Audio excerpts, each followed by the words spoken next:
What's up, everyone? It's time to talk about 2022 films. I'm so excited. We have a lot of really exciting projects coming up this year. I feel like we're on a really good upward trend from 2020. This year is better than 2020, but I still feel like we haven't gotten multiple exceptional films that feel like locks for Best Picture or anything. Not a lot to choose from. Power of the Dog is the front runner right now. I can confidently say that I think Licorice Pizza is deserving of it, but I'm insanely biased, so that doesn't count. I wouldn't be surprised if a couple of the films I talk about get delayed, or even if they're delayed by the time I post this. We just saw that Mission Impossible 7 and 8 got pushed back, which is a huge bummer. I wouldn't be surprised if Top Gun Maverick followed suit, but luckily neither of those actually made my top 10. Before we start, make sure to like and subscribe. Let me know what you're most excited for in 2022, and let's get into it. Starting off at number 10 is Everything Everywhere All at Once. This is a multiverse film not related to the MCU. I don't know why people are acting like the MCU invented the concept of a multiverse. But this film is set to release on March 25th, and it follows Michelle Yeoh's Evelyn as she learns there are multiple versions of her across universes. There's not much revealed by the trailer other than it seeming just like this really fun and visually interesting adventure.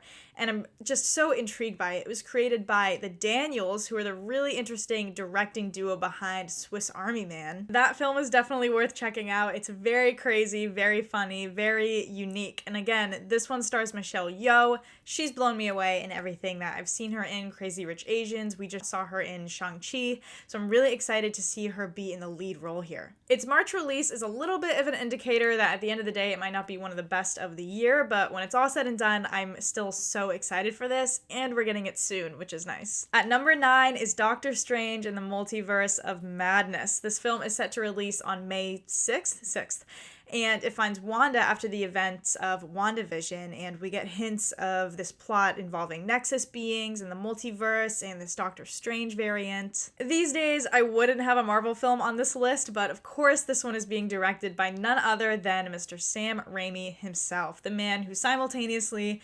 revolutionized the superhero genre and created one of the best blockbusters of all time in 2002 with Spider-Man. And then he did it again with Spider-Man 2. And guess what? Then he did it again with Spider-Man 3, even though he didn't want to. But I'd be remiss if I didn't mention his other incredible work in the horror genre, the Evil Dead trilogy, Drag Me to Hell. I think it'll be really interesting to see what he does with the darker aspect of this film, with this variant of Doctor Strange that was teased. We've already seen him use horror in an age-accessible way with the Spider-Man films, so I hope they give him enough creative freedom to make the most of that. There are very suspicious and concerning signs with them hyping up cameos and doing a bunch of reshoots. So just as a self-protective measure, my expectations are at 0, but I'm still very eager to see the final project. Sitting at number 8, which I know a lot of people are really excited for, is Don't Worry, Darling. We don't have an official release date for this one yet, but it stars Florence Pugh as a 1950s housewife who's living with her husband, played by Harry Styles, in a utopian experimental community, and she begins to worry that his company might be hiding disturbing secrets. This is a psych thriller, which is really interesting. I don't see it getting delayed.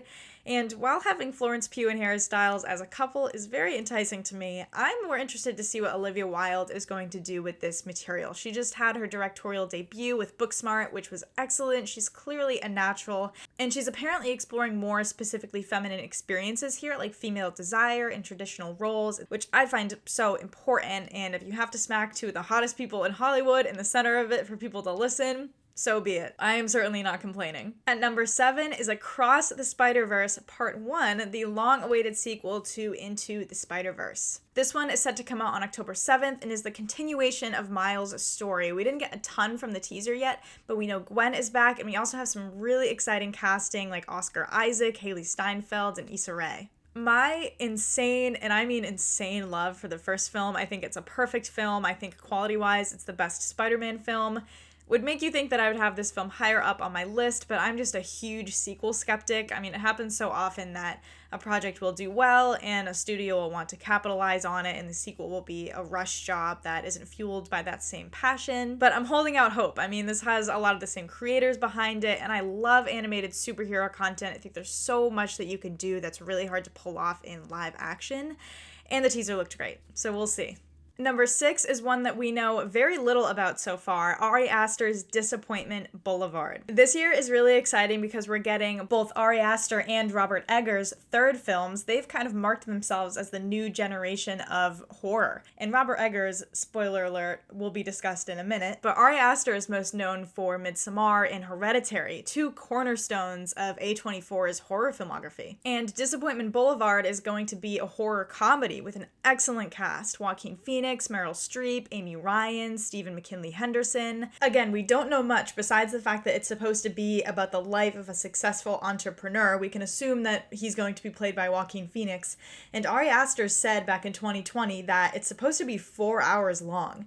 I don't see that being approved by A24, and I would honestly prefer that it wasn't 4 hours long, but we'll see. There's no release date yet, but we've gotten some stills of Joaquin Phoenix and pictures of him preparing. I think this is going to be a really interesting one. The man behind number 5 needs no introduction. We are being blessed by a Martin Scorsese film this year, Killers of the Flower Moon. It's sad that Martin Scorsese gets branded as the mob film guy, because if you look at his filmography, even over the last decade or so, yes, you have The Irishman, but before that it was Silence in 2016, The Wolf of Wall Street in 2013, and Shutter Island in 2010. His filmography has so much variety, and so I'm really excited for Killers of the Flower Moon because this is also a really different project for him. It's an adaptation of a Western crime drama about the Osage murders, or the Reign of Terror, in Oklahoma in the early 1900s, where dozens of Osage Native Americans were being killed. It's got a massive budget, which checks out because the cast is insane. It stars Leonardo DiCaprio, Robert De Niro, Jesse Plemons, Brendan Fraser, and many others. No release date has been announced yet, but I feel like this is going to be so epic. I wish Daniel Day-Lewis was coming out of retirement to surprise us all, but beggars can't be choosers. Number 4 is one I do fear will get delayed. I don't know why, but I can't dismiss my excitement for it, The Whale. This is Darren Aronofsky's new film. He's most known for Black Swan, Requiem for a Dream, Mother, The Fountain. I need to explore more of his filmography, but I'm so intrigued by this project because it stars Brendan Fraser, the cutest human on the planet, as Charlie, a 600-pound man who tries to reconnect with his 17-year-old daughter after they grow apart because Charlie abandoned his family for his gay lover who later died. And so all of that led him to binge eat out of pain and guilt. So this sounds like a really dark and psychological watch. I mean, the premise itself is so sad, but it's a really unique project, and I feel like it's the perfect material to be in Aronofsky's hands, that psychological drama with a twisted horror aspect to it. At number 3 is one that we're getting pretty soon, actually, April 22nd. It's The Northman, Roger Eggers' new film that I was talking about. It's described as a grounded story set in Iceland at the turn of the 10th century that centers around a Nordic prince who's seeking revenge for the death of his father. We were lucky enough to get the trailer about a month ago. That was a good day on the internet. Do you guys remember that? Everyone was so collectively blown away by how awesome it looked, and the world was at peace. My only fear with this one is that it will feel familiar. There's not much that you get from the trailer that would differentiate it from any other revenge story, but we've seen how Robert Eggers can surprise us with The Lighthouse and The Witch. He puts such a distinct twist on these horror tropes that we've never seen before. So I'm very excited to see where he takes this and to see what the cast can do with this material. We've got Alexander Skarsgård, who got absolutely jacked for this, Anya Taylor-Joy, Bjork, Willem Dafoe, Ethan Hawke, Ralph Ineson, and Nicole Kidman. Number 2, some of you might be like, what? I had this ranked way lower originally, but I'm just so giddy excited for this film because of its main star and the man behind it, and that is The Black Phone. I'm in my Ethan Hawke era, clearly. This one just got pushed back, which is so sad, but its new release date is June 24th. It's a horror film about young boy Finney Shaw, who gets kidnapped by Ethan Hawke's masked killer, and in this soundproof basement, he discovers that he can speak to the previous victims through the black landline on the wall, and they try to devise a plan so that Finney won't have to suffer the same fate. Scott Derrickson is the genius behind one of my favorite modern horror films, Sinister, where he also worked with Ethan Hawke, but Ethan Hawke was the good guy there, so I'm really excited to see him play the villain. Reviews are looking really good so far. I think there's only like 11 on Rotten Tomatoes, but it's sitting at 100, so we're gonna say that's promising. Scott Derrickson also directed Doctor Strange. He did Deliver Us from Evil, The Exorcism of Emily Rose. However you feel about those films, they're all really original horror films, and I love a good original horror film, so I'm so excited for The Black Phone. And number 1. 2022 is the year of Matt Reeves, the Batman. The hype is real. I can't deny the hype. I'm so excited. Matt Reeves is talking a huge game, saying that it's going to rival the Dark Knight trilogy. And they just confirmed the massive runtime of 2 hours and 55 minutes, as long as The Godfather, and I am going to simp for every minute of it.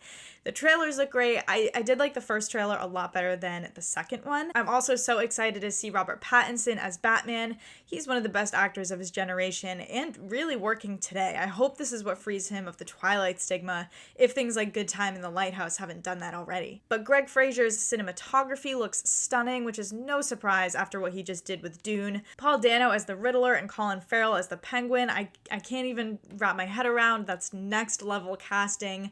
Jeffrey Wright is also incredible. I'm really excited to see him as Commissioner Gordon. And it's just really seeming like it's gonna be one of those like genuinely good superhero films, like Logan, like The Dark Knight. It seems like it's got a lot of depth. It's got a lot of symbolism. It's gonna be a really quality production, I hope.